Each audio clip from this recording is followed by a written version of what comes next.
Yes, हम सब बात कर रहे हैं the power of subconscious mind के बारे में। The power of your subconscious mind के बारे में। ये पुस्तक में लिखी गई अब तक की सबसे बेस्ट पुस्तक है और उसे हल्का में समझना नहीं। डॉक्टर जोसेफ मार्फी ने अपना अधिकांश समय को पूर्वी देशों के धर्मों के अध्ययन में बिताया और शोध के सिलसिले में ये कई साल अपने रिसर्च करके हमें बताएं। कुछ साल भारत में भी रहे और इस अध्ययन के दौरान उन्होंने प्रमुख धर्मों का भी अध्ययन किए थे। ये सब अध्ययन करने के बाद उन्हें पूरी विश्वास हो गया कि पूरी सृष्टि में एक विराट शक्ति काम कर रहे हैं और पूरी सृष्टि में एक विराट शक्ति व्याप्त है और ये शक्ति हमारे और वो शक्ति हमारे भीतर है। डॉक्टर मर्फी ने नाम दिया इसकी the power of subconscious mind, जिसकी नाम है अवचेतन मन, जिसे हम सब कहते हैं। और आज इसी शक्ति के बारे में आज हम डिटेल में सुनेंगे, समझेंगे। जब आप अवचेतन मन की जादुई शक्ति का प्रयोग करना सीख जाएंगे तो आपके जीवन में चमत्कार होने लगेंगे। आप वो चीज़ पाएंगे जो आप पाना चाहते हैं। हर मुकाम को आप हासिल कर सकते हैं जिसे आप हासिल करना चाहते हैं। इतनी पैसा आप कमाएंगे जिसकी आप कल्पना भी नहीं कर सकते हैं। तो इस बुक में 20 चैप्टर है। आज मैंने आपको पहले चैप्टर बताऊंगी जिसे आप जान के समझ के अपनी सफलता का सीढ़ियों में चढ़ सकेंगे। अगर आप ये वीडियो को जानते हैं, समझते हैं और अमल करते हैं अपना जीवन में, तो मैं आज आपको प्रॉमिस करती हूँ आपकी सफलता पाने के लिए कोई भी चीज़ आपको रोक नहीं सकता। आप भी अगर अपना सपनों को, अपना विश को पूरा करना चाहते हो तो वीडियो में एक भी पॉइंट को मिस नहीं करना, अंत तक इसे जरूर देखना। चैप्टर 1, आपके अंदर बहुत बड़ा खजाना छिपा हुआ है। क्या आप जानते हैं?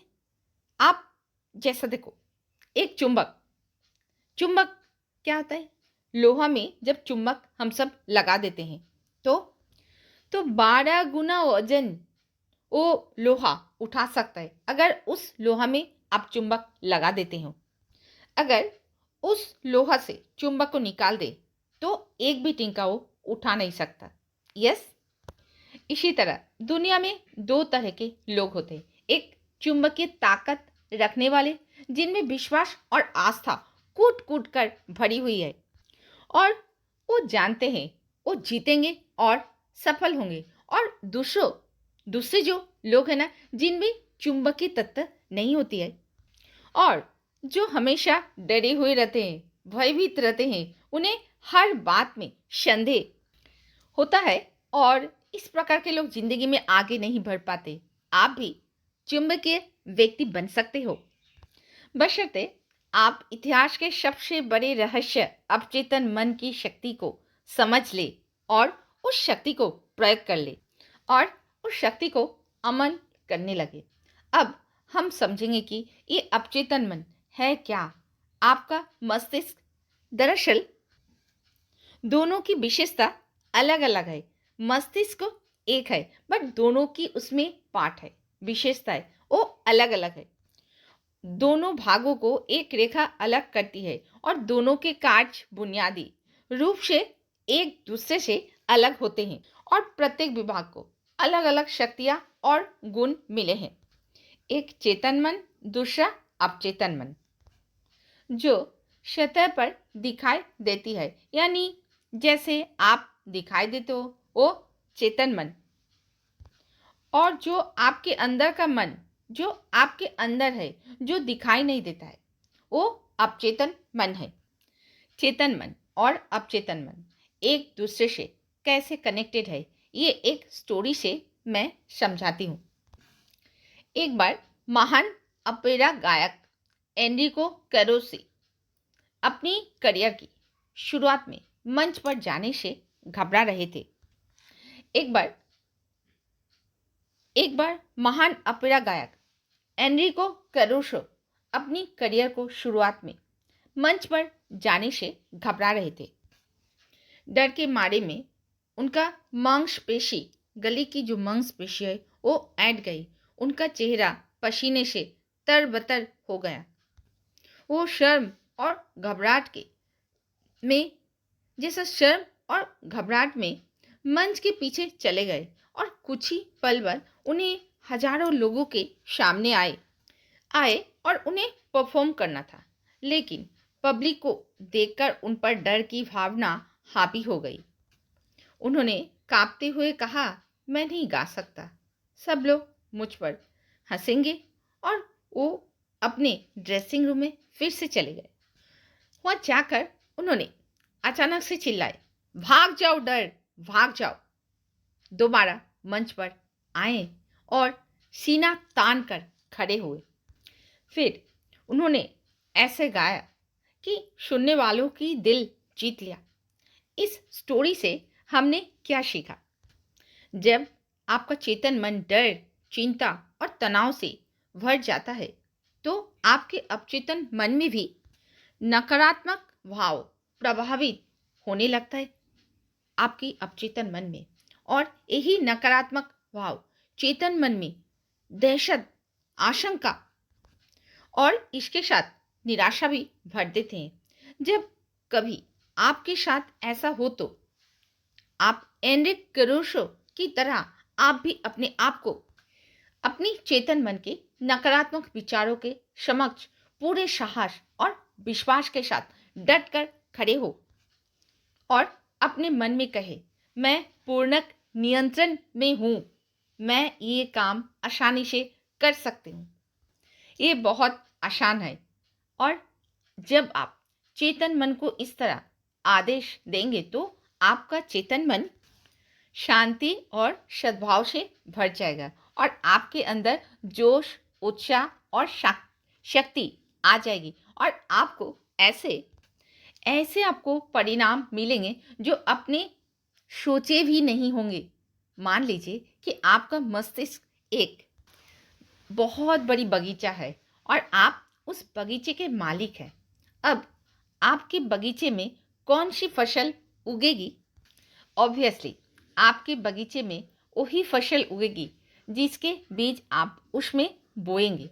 उसी तरह हम भी अपने मस्तिष्क के बगीचे में दिन भर अपने विचारों के बीज बोते हैं। अब बताइए, ये विचारों के बीज आते कहाँ से?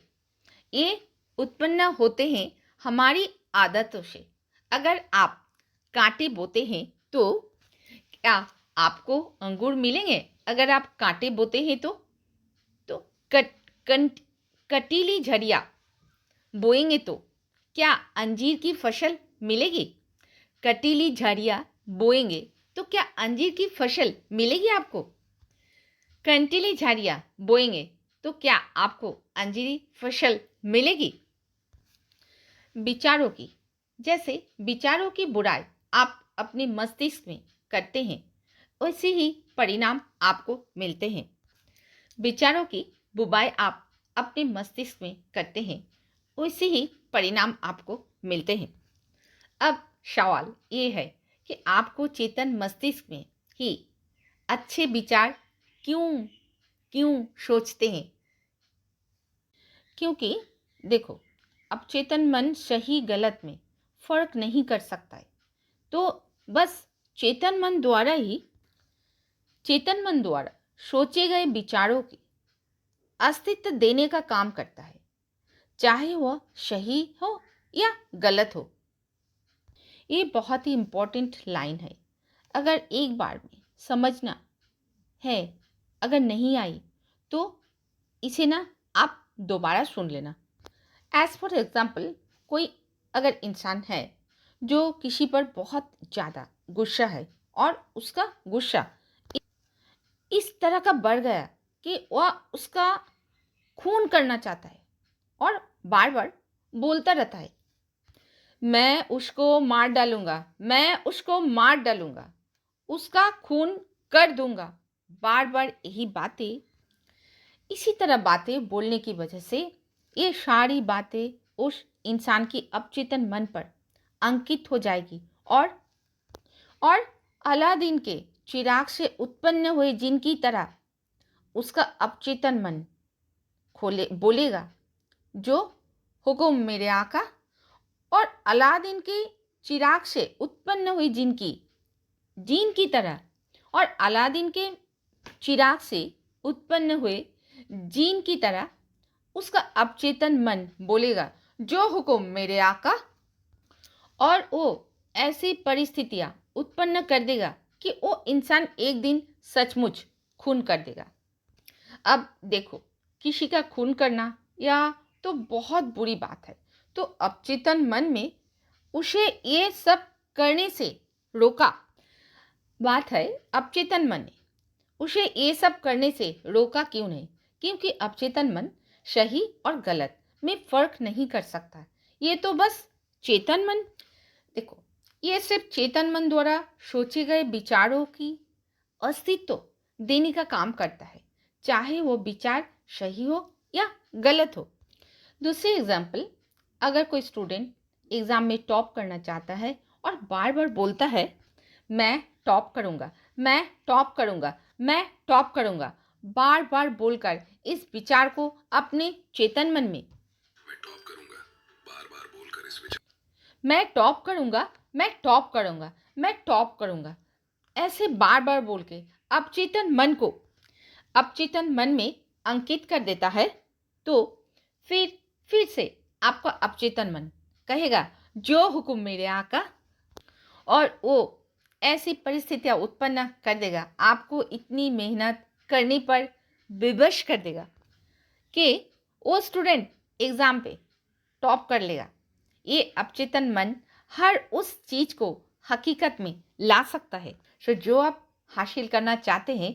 इसलिए आपके मस्तिष्क में आने वाला प्रत्येक विचार बहुत महत्वपूर्ण है। सिर्फ ऐसे विचारों को ही अपने मस्तिष्क में जगह दे जिनसे आपको ताकत और शक्ति मिलती हो, जो हमारे मस्तिष्क को कमजोर करे। ऐसे नकारात्मक सोच, ऐसे विचारों को मस्तिष्क में घुसने ही ना दे, है ना।